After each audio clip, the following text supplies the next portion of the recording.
Saya baru je start keluar rumah, baru nak start bercakap dengan orang, so saya takut saya banyak buat silap. Tapi Alhamdulillah nasib baik saya ada ramai sangat sokongan, supporter. Macam mak saya pun, Abang Nabil banyak mengajar saya, Pak Nil pun banyak mengajar saya. Dan Dato' AC yang saya jumpa yang sebagai pengacara, banyak saya minta tips lah daripada diorang sebelum saya start host kan. So Alhamdulillah, saya just harap semua orang dapat terimalah Azifah kalau Azifah nak lagi host, sebab Azifah sebenarnya sangat-sangat enjoy menjadi seorang host tau, sebab boleh jadi diri sendiri, tak ada pressure. Tapi Azifah juga suka menyanyi juga. So Azifah suka semualah basically. Tapi 18 minggu tu Alhamdulillah bagi Azifah mestilah tak sepenat Usain yang dia Isnin, Selasa, Rabu, Khamis kan. Azifah Sabtu Ahad je lepas dah habis Top Teman Manager. So Alhamdulillah lah, okay je. Azifah 8 minggu menjadi host di ni kan, ramai yang merestui. Orang kata you pandai handle program ni. Maksudnya orang suka pembawaan you di pentas big stage ni. Oh faham. Itulah Azifah sebenarnya masih tak confident juga dengan diri Azifah. Tapi bila ramai dan kawan-kawan Azifah dan semua yang support Azifah cakap macam tu, dia membina confident dalam diri Azifah week by week kan. So Azifah just bersyukur sangat, sebab Azifah memang takkan sangka, Azifah takut sebenarnya orang akan terima atau tidak. Sebab saya kan baru, saya memang baru sangat dalam industri ni. Saya baru menyanyi sikit dan host. So saya sangat bersyukurlah yang kalau ada yang menerima, dan kalau tidak saya minta maaf dan saya akan perbaiki diri. Amin. Untuk Azifah nak dikenali sebagai pengacara yang macam mana? Pengacara yang macam mana? Saya sebenarnya bila audition kan, diorang just suruh saya jadi diri sendiri macam dekat TikTok live saya tu. So time audition, saya ingat lagi time tu tengah nak nyanyi lagu Bad Romance. Week keberapa? Week 2? 6. Yang ke-6 saya. Sebelum ke semi-final. Quarter final lah time tu. Diorang suruh saya jadi diri sendiri. Time tu pula dapat karakter Bad Romance jadi zombie. Jadi zombie je lah time mengacara tu dengan Abang Nabil kan. So diorang sangat suka yang itu. So diorang just nak Azifah jadi diri sendiri. Kalau nak cakap pengacara jenis apa, Azifah sebenarnya pun tak tahu macam mana nak identify jadi diri sendiri tu kan. So maybe just, tapi ramai kata masuk air lah. Tapi sebenarnya tak adalah sangat atas stage tu kan. Macam dalam live je. Setiap minggu apa yang rasanya mungkin orang lain tak tahu tapi Azifah hadap, macam pressure ke, macam gemuruh ke, setiap minggu jadi host kan, apa yang Azifah boleh kongsikan? So sebenarnya setiap minggu, sebab Azifah baru lagi dalam ni, tapi apa yang Azifah boleh cakap is sebenarnya nak jadi host ni sebenarnya kena jadi seorang yang sangat bijak berbicara. Orang tengok sebenarnya host ni macam senang kan, tapi tak senang sebenarnya. Korang kena selalu tahu nak cakap apa selepas itu. Contoh saya kata kambing, korang cakap apa? Semua tak boleh jawab kan? Cakap. So saya kena banyak berfikir dan nasib baik Abang Nabil banyak backup saya juga. Bila dia nampak saya tak reti nak cakap apa, dia terus masuk. Kita kena macam tu. So saya banyak sangat belajar 8 minggu host dengan Abang Nabil, dan saya bersyukur dapat bekerjasama dengan Abang Nabil sebagai first time saya. Dia sebagai abang lah untuk saya. Tapi pernah tak hadap panic attack ke, atau tiba-tiba macam gemuruh yang sangat-sangat? Saya selalunya tu sebelum saya start lah. Macam last week sebelum saya start tu sebenarnya saya tengah berdebar sangat. Tu yang saya kadang-kadang muka pressure, nampak muka tu berubah kan. Tu sebenarnya saya tengah tapi sebenarnya dari Top Teman Manager lagi, saya sebenarnya bila saya tahu saya kena perform dekat stage, for some reason saya memang ada stage fright.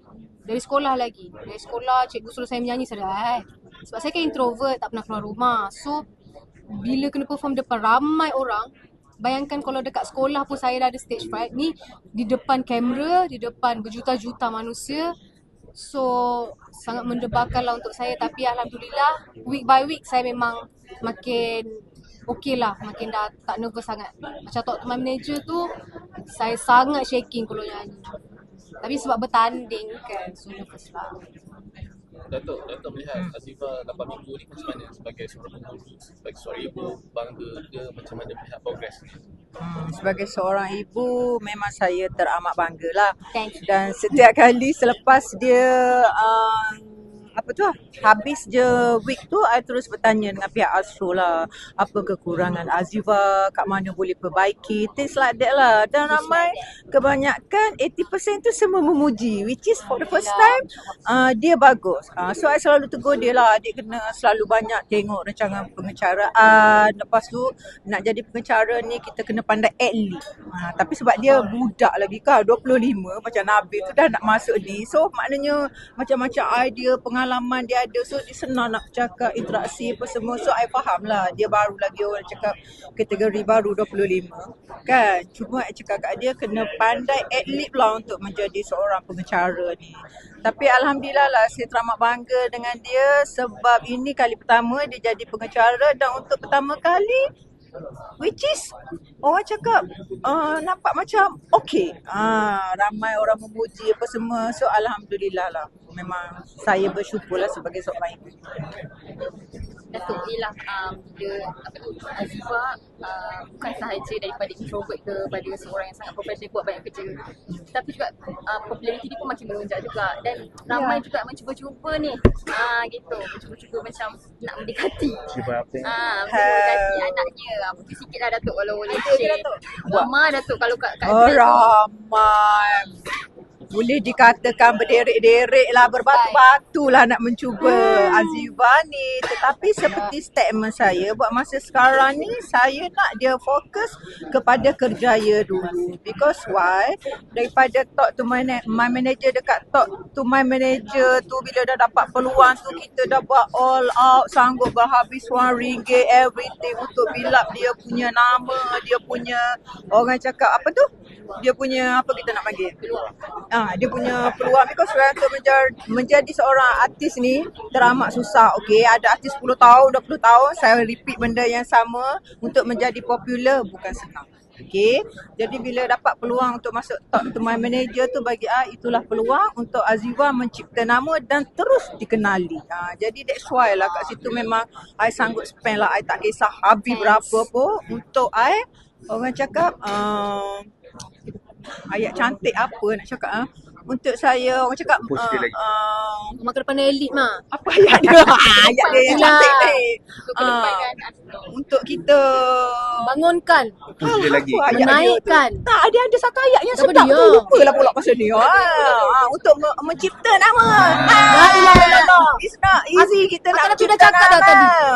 Jadi saya sanggup berhabis untuk mencipta nama Azifa. So bila dia dah orang cakap mendunia ni, tiba-tiba je adalah nak kononnya nak menggosip lah ni apa semua. No way. Not at this time, okay? Mama nak Azifa bayar dia balik dulu.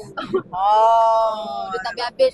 Bila nak bawa mama pergi hotel 5 star. Yelah, kita daripada kecil anak semua pergi travel mana business class, duduk Aduh. hotel 5 star. Takkan tanya anak ni dah mendunia hari masa nak bagi mak 1 star. Hello.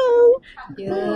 Tapi ada yang melalui Datuk tak macam datang ibu Datuk macam tak saya nak try. Tak ada tak? Tak ada, tapi dekat Instagram I, TikTok I banyak lah message everything. Bukan ada apa ke, semua. Terlalu ramai lah artis-artis kita apa semua pun. Ya Allah, duk panggil I mama sana sini apa semua. So that's why yang I buat statement tu.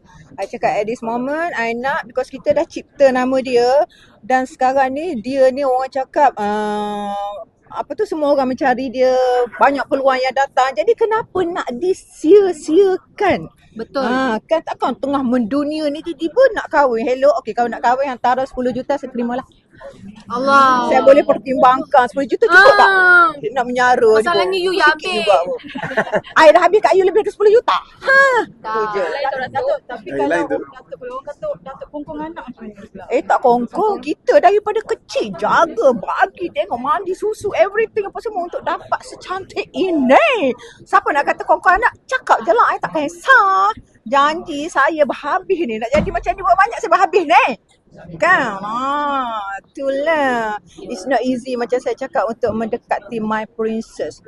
Janji kalau in future at least I nak orang tu boleh bagi anak saya ni lebih daripada apa yang saya bagi.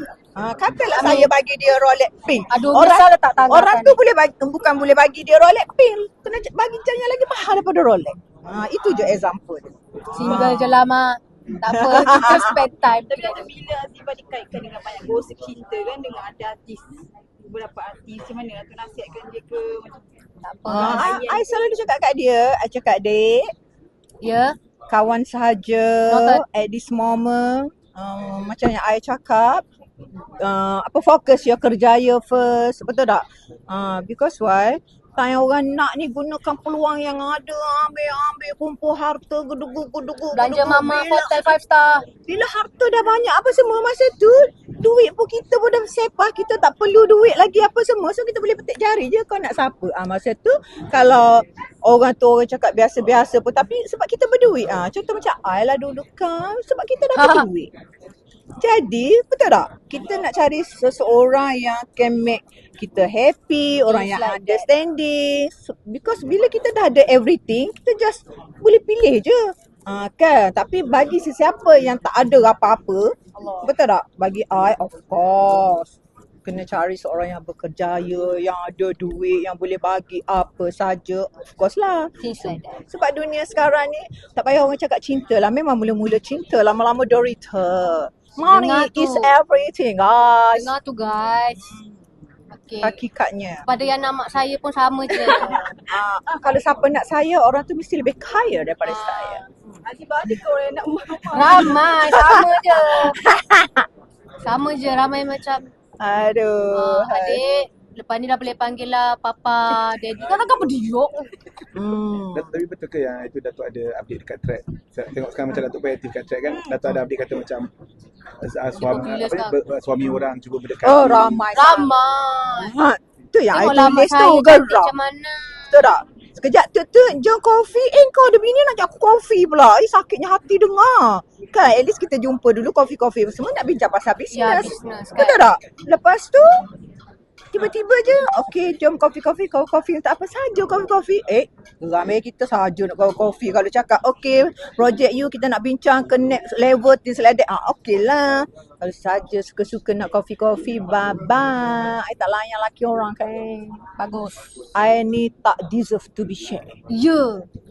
Love. AI dah. Tapi seronok tak kat thread tu?